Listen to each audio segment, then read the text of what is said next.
ցույց տանք։ Էդուարդ Աղաջանյան։ Շնորհակալություն։ Պարոն Վարդևանյան, դուք գիտեք, որ օրենքով նախատեսված է, որ ազգային ժողովի նախագահությունը բաղկացած է 4 պատգամավորներից, որոնցից 1 ազգային ժողովի նախագահն է եւ 3 տեղակալներ, եւ օրենքով սահմանված է, որ այդ 3 տեղերից 4 տեղերից 3-ը հատկացվում է իշխանական ֆրակցիությանը, սա օրենքով նախատեսված դրույթներ են եւ ձեր ֆրակցիան դեմ է քվեարկել մեր բոլոր տեխնացուներին եւ տրամաբանական է եւ բարձ բոլորից, որ եթե մենք ձեզ դեմ քվեարկենք, ըստ էության կառաջանա ճգնաժամ եւ չեք կարծում արդյոք, որ ավելի սոլիդար կլիներ, հաշվի առնելով, որ մենք ուզած պետք է ձեզ քվեարկենք հակառակ պարագայում խնդիրը առաջանալու, դուք եւս մեր տեխնացուներին կողմ քվեարկեիք։ Սա առաջին հարցը։ Երկրորդը, ես այս հարցին անկեղծ ասած չի անդրադառնա, եթե ձեր թիմակից պարոն Աբրահամյանը եւս մեկ անգամ քաղաքական պատասխանատվության նոր նշաձող չսահմաներ, հերթական անգամ ասելով, որ ձեր թիմակիցները ինչ որ արտահայտություններ են արել, որոնց համար ես հույսով եմ, որ հրաժարական կտան։ Եթե սենց այս նշաձողն է սահմանվում, իհարկե պարոն Ղազարյանը կունենա հնարավորություն իր ասած արտահայտության համար պատասխան տալու, ես ձեզ եմ ուղղում, ես երեք առաջ օր առիթ ունեցա ձեր խմբակցության ղեկավարին այս հարցը ուղղել, հիմա առիթ ունեմ ձեզ եմ ուղղում այս հարցը։ Միթե բավարար սկանդալային չէ այն հայտարարությունը, որը պարոն Ղազարյանը արել է,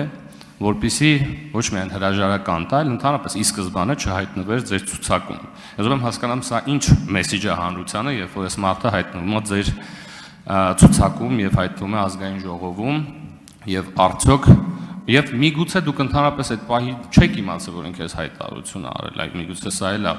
տարբերակ այս հարցին է պատասխանել։ Շնորհակալ եմ։ Անդրադառնամ երևի թե պարոն Էդգար Ղազարյանի կողմից արված հայտարարությանը։ Կարծես թե նշված հայտարարությունը արվել է 2 տարի առաջ, արվել է այն ժամանակահատվածում, երբ Էդգար Ղազարյանը առնչություն չի ունեցել ուժեղ Հայաստան կուսակցությունների դաշինքի հետ, ոչ էլ խմբակցության։ Այս բոլոր դեպքերում ես կռահում եմ, երևի թե հաջորդող հարցերից մեկն էլ նաև այդ իմաստով կհնչեցվի։ Ես մի քայլ առաջ կամ հետևյալը կասեմ։ Ինձ համար սուր ցնցող, տարընկալում որևէ կերպ ենթադրող արտահայտությունները, հայտարարությունները ընդունելի չեն։ Ընդհանրապես։ Եթե դուք նշված նախադասությունը ներկայացնում եք այնպես, ինչպես ներկայացնում եք եւ սուբյեկտիվ ընկալումը փորձում եք դիտարկել, որ իբրև Էդգար Ղազարյանը նման բան է ասել, թեև ինքը հանձնառությունը ստանձնել է, որ դրա վերաբերյալ իր դիրքորոշումը կներկայացնի, բայց եկեք այսպես մոդելավորեմ իրավիճակը։ Եթե Հայաստանի Հանրապետության զինված ուժերի որևէ զինծառայող կա, որը այդ հայտարարությունից նույնիսկ 5 կամ 10% նեղսրտել է, ես ինքս դրա համար ներողություն խնդրեմ։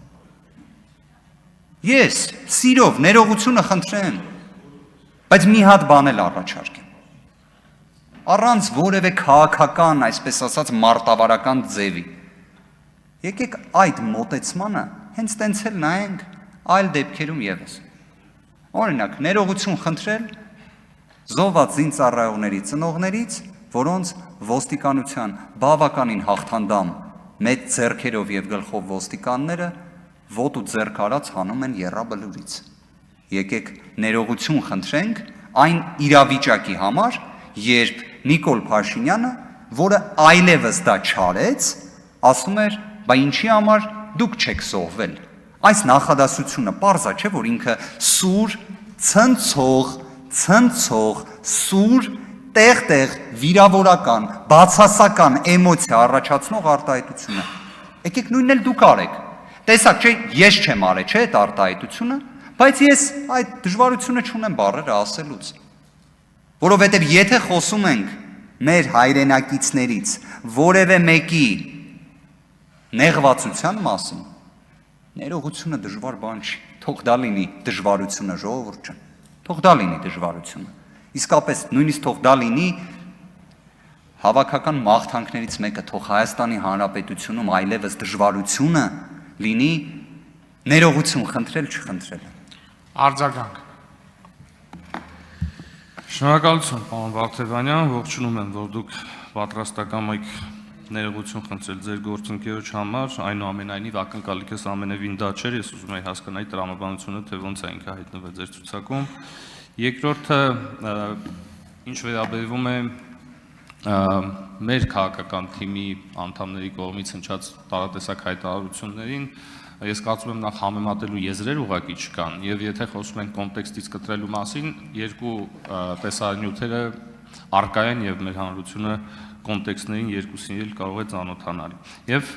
եւս մեկ հարց օգտվելով հնարավորությունից, պարոն Վարդևանյան, նախընտրական քարոզարշավի ընթացքում մի ձևաչափ կար Սամվել Կարապետյանի գլխավորությամբ, որը կոչվում էր կառավարության նիստ, չգիտեմ, ուժեղ կառավարության նիստ կարող է, որտեղ դուք եւս մասնակցում եք, մասնավորապես այդ հայտնի Հակասաֆարովյան օրենքը դուք եք զեկուցել այդ կառավարության նիստի ժամանակ եւ ուզում եմ, եթե թույլ տաք եւս կես րոպե, պարոն Ռուբինյան, եւ հարցս հետեւյալն է. Արդյոք 300,000 ադրբեջանցիների վերադարձի այդ թեման ծնվել է այդ ձևաչափով, արդյոք դուք մասնակցել եք այդ քննարկումներին եւ արդյոք այդ տեսահոլովակների բովանդակության մեջ դուք մասնակցություն ունեցել եք։ Տեսահոլովակներից որևէ մեկի բովանդակության մեջ բացառությամբ այն դեպքերի, երբ տեսահոլովակում օրինակ ես կամ այլ դեպքերում առնչություն չեմ ունեցել։ Օրինակ մենք բարձեցինք, որ պարոն Ալեքսանյանը ունեցել է առնչություն, նույնիսկ հենց առաջնային պատասխանատուներից է եղել քաղաքացիական պայմանագիր կուսակցության տեսահոլովակների տեսանյութերի, իմ վերաբերյալ նման տեղեկություն լավ է կամ վատ է չեմ կարող հայտնել։ 300,000 ադրբեջանցիների հետ կապված հարցը շատ հետաքրքիր է, որ ազգային ժողովի նիստերի դահլիճում նույնիսկ առաջինը մենք դրա մասին չենք խոսել, առաջինը դուք եք դրա մասին խոսել, քաղաքացիական պայմանագիր խմբակցության պատգամավորները, բայց մի հետաքրքիր մարտավարությամբ անպայմանորեն գալիս եք դրա մասին խոսում եք ու ասում եք սրա մասին չի կարելի խոսել։ Անկեղծ, դա նման այն դեպքերի, երբ օրինակ պատգամավորը գալիս է պատրաստված ելույթի տեքստով, ասում է ես այսօր ելույթ չէի ուզում ունենալ, բայց ստիպված եմ ելույթ ունենալ, բայց պատրաստի տեքստով է եկել։ Հիմա գիտեք, բազմաթիվ նման դեպքեր կան։ Կամ որ ասում են ինձ գրել են բազմաթիվ քաղաքացիներ, բայց ոչ մի քաղաքացի չի գրել։ Արգելի գործընկերներ, մի պարզաբանում մտցնեմ, պարոն Աղաջանյան, քանի որ ասացիք ուզենք, չուզենք, ձեզ պիտի ընտրենք, ըստ կանոնակարգի այդպես չի, որովհետև ըստ կանոնակարգի ցանկացած նախագահի տեղակալի լինի դա մեծամասնության ներկայացրած տեխնացուն, թե ընդդիմության ներկայացրած տեխնացուն, կարելի է ընտրել եւ կարելի է չընտրել եւ երկու դեպքում էլ ոչ մի ճգնաժամ չի առաջանալու։